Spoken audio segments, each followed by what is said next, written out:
అనేది మనందరి ధ్యేయంగా ఉండాలని పలుమార్లు చెప్పినారు. వారు చెప్పినటువంటి రికార్డింగ్స్ కూడా చాలా ఉన్నాయి.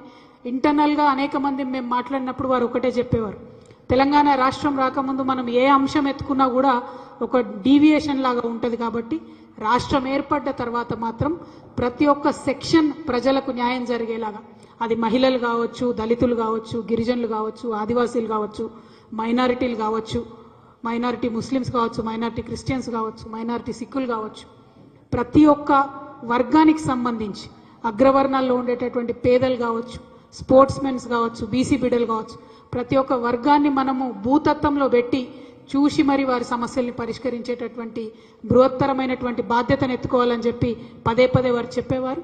వారు చెప్పినటువంటి దానికి అనుగుణంగా ఇవాళ తెలంగాణ జాగృతి కార్యాచరణ ఉన్న విషయం మీ అందరూ కూడా గమనిస్తూ ఉన్నారు.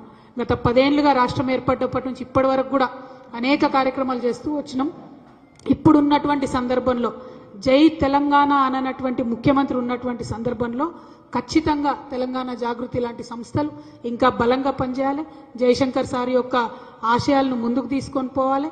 తెలంగాణ సోయి అనేటటువంటిది మనం చేసే ప్రతి పనిలో కూడా ఉండాలనే విషయాన్ని ఈ సందర్భంగా మళ్ళొకసారి గుర్తు చేస్తున్నాం. సామాజిక తెలంగాణ సాధన అంటే ఢిల్లీకి పోయి ఉట్టి ధర్నాలు చేసుడు కాదు.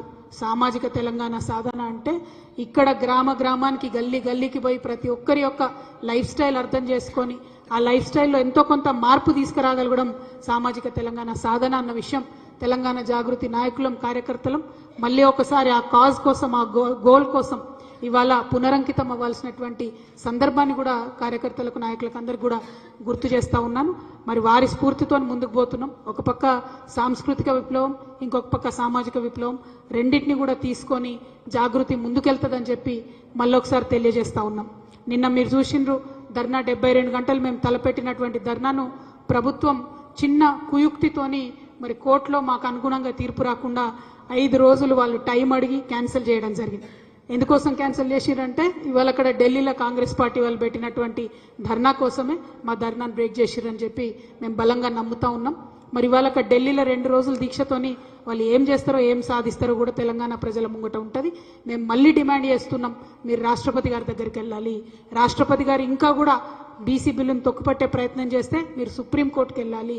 ఆర్డినెన్స్ను గవర్నర్ ఆపితే మీరు సుప్రీంకోర్టుకు పోవాలి. అటువంటి నిర్దిష్టమైనటువంటి చర్యలు చేయకుండా మీరు ఎన్ని ఊకదంపుడు ఉపన్యాసాలు చెప్పినా కేవలం అది తెలంగాణ బిడ్డలను మోసం చేస్తున్నారని మేము భావించాల్సి ఉంటుందని ప్రభుత్వాన్ని మళ్ళీ ఒకసారి హెచ్చరిక చేస్తూ, దొంగ దీక్షలు కాదు, నిజమైన దీక్షలు చేయండి, రిజల్ట్ వచ్చే దీక్షలు చేయండి, రిజల్ట్ వచ్చే పనులు చేయాలని ప్రభుత్వాన్ని డిమాండ్ చేస్తూ ఉన్నాను.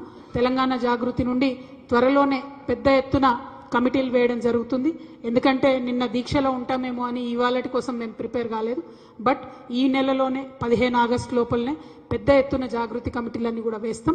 ఇదివరకు ఉన్నటువంటి శాఖలతో పాటు ఇంకా కొన్ని శాఖలను మేము ఎంచుకున్నటువంటి ఇంకా మైక్రో లెవెల్లో పనిచేయాల్సినటువంటి రంగాలకు సంబంధించి శాఖోపశాఖలుగా విస్తరించే విధంగా తెలంగాణ జాగృతి కోసం ప్రణాళికలు సిద్ధం చేసి ఉంచినాం. చాలా మంచి మంచి వ్యక్తులు, కొత్త వాళ్ళు కూడా వచ్చి బలాన్ని ఇచ్చేటటువంటి సందర్భం కూడా గమనిస్తూ ఉన్నాం. కాబట్టి అవన్నిటినీ కూడా దగ్గర పెట్టుకొని ముందుకెళ్తామని ఈ సందర్భంగా తెలియజేస్తున్నాను. Thank you. జై తెలంగాణ, జై జాగృతి, జై తెలంగాణ, జై జాగృతి. ఒక్క నిమిషం.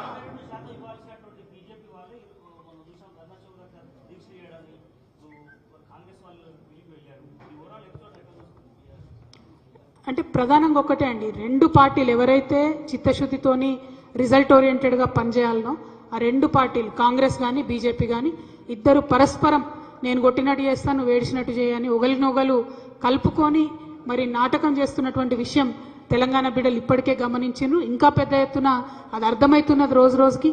ఇయ్యాల్సినటువంటి బీజేపీ దీక్ష చేయడం, అడగాల్సినటువంటి కాంగ్రెస్ కూడా దీక్ష చేయడం, మాలాంటి ప్రతిపక్షాలు కూడా దీక్ష చేయడం, దీంతో ప్రజల్లో ఒక కన్ఫ్యూజన్ క్రియేట్ చేసేటటువంటి ప్రయత్నం చేస్తున్నారు.